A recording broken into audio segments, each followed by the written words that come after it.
you get anything? Well, I have a really common one of when a customer comes in with an email issue and I ask them what their password is, and they say, I don't have a password. That's a very common one. For their email. That's tough. For their email, for whatever account. Name an account. And you ask them what their password is. I don't have a password. They'll even sometimes have an attitude because they don't want another password. They don't know that they already have one. And so they say, no, for my Google account, I've never had a password for that. And I have to be like, well, I'm sorry to have to inform you that you set one up when you made the account. And then what ends up happening is we have the convenience of password manager and abilities for your computer to save and remember your password.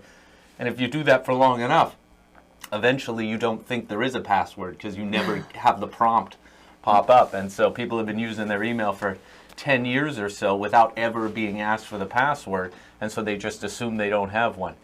And it's a funny circumstance because I'm sitting there like not wanting to tell them that they have a password, whether they like it or not. So the way I usually explain it is, well, if you didn't have a password, that means anybody in the world could just log into your email if they knew your email. And then they think about it and go, yeah, okay. Yeah, that would be bad. I have a password. What is it? That brings it home. And then we recover the password together, figure out how that's done.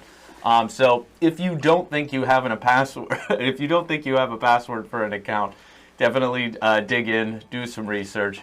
You'll find out that there is not very many accounts out there that you can't have that you don't have a password for. Right.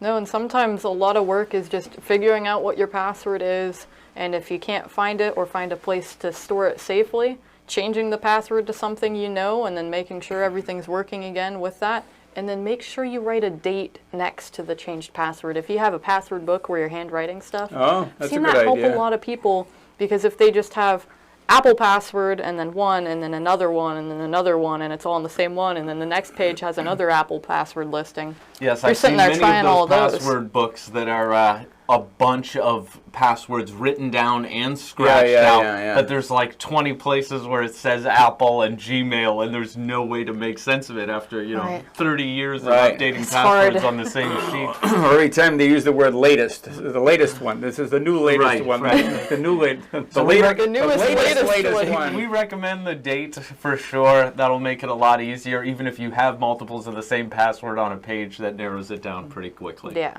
Right. But that is a comical one that I run into a lot. Yeah. And Tin Soldier, I keep a folder on my computer for my passwords because I can't remember them. I'm with you. And is that okay, or can somebody hack my computer and get the passwords? So the answer is definitely yes.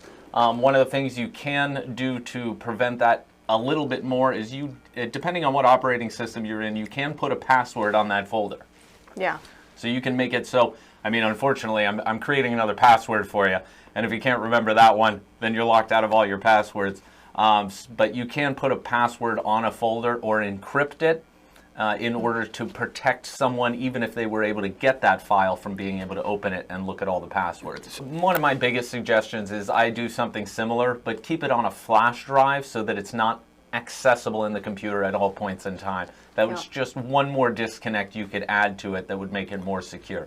You need the passwords, you plug it in, you open your sheet, look at the passwords. When you're done, unplug it, and it's gone. Maybe make multiples and keep one in a safe. Yeah, too. maybe keep two, because if one of them gets damaged or broken, you don't, again, want to lose any of your passwords. That brings me up to a saying, which is, and I'd like to thank Daniel over in New Zealand for this one, if you only have one of them, you have none of them. That is the way to look at things when it comes to your computer and your files and folders and any of that kind of stuff. That goes with your data that's important, just like the passwords. It could be family photos and other documents that you find that you would be amiss without.